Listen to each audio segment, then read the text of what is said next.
So, both of my cats have very picky and very different eating styles and schedules, and technically they have different diets, and technically they also have different tastes.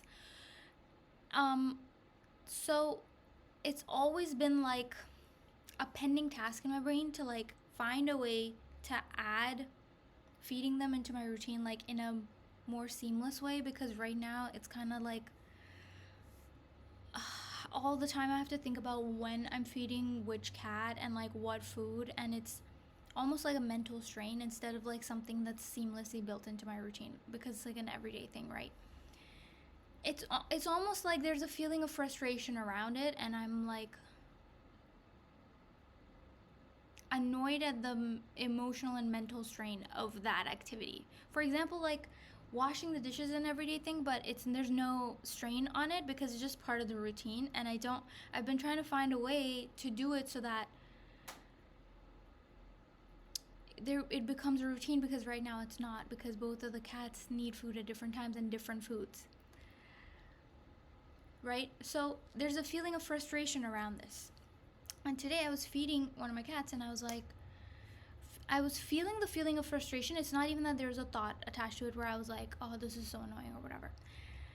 And I was like, whoa, this is like a reflection of my eating habits, because I'm like that. If someone had to feed me and I couldn't like feed myself, this is exactly how they would feel, because I don't know when I want to eat, and I don't know what I'm gonna eat. And if someone asks me like, what are you feeling like eating, I don't have an answer for them until the minute that I want to eat it, and then I'm like, immediately I need this. So it's like frustrating, and it's just funny how it's like a reflection of me. Everything around me is a reflection of me. And I don't mean because I'm special, I mean everything around us is a reflection of us. So, and I was like, oh, that's interesting.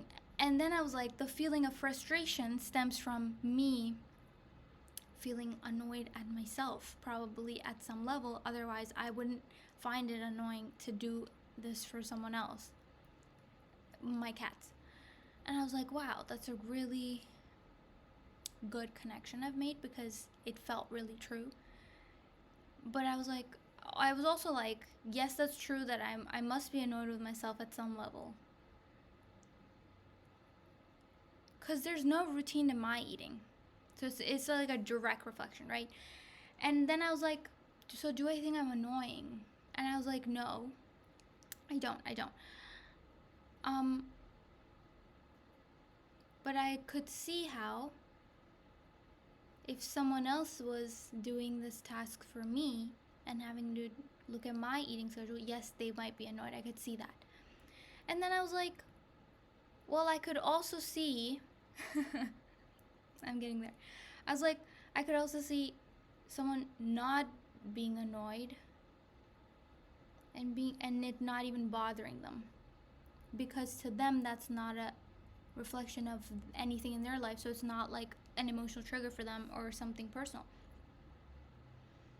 And then I was like, whoa, me being annoyed at the cats, which I'm not annoyed at the cats, it's just like a frustration around the schedule, is not about them. So then I was like, someone being annoyed at me is not about me.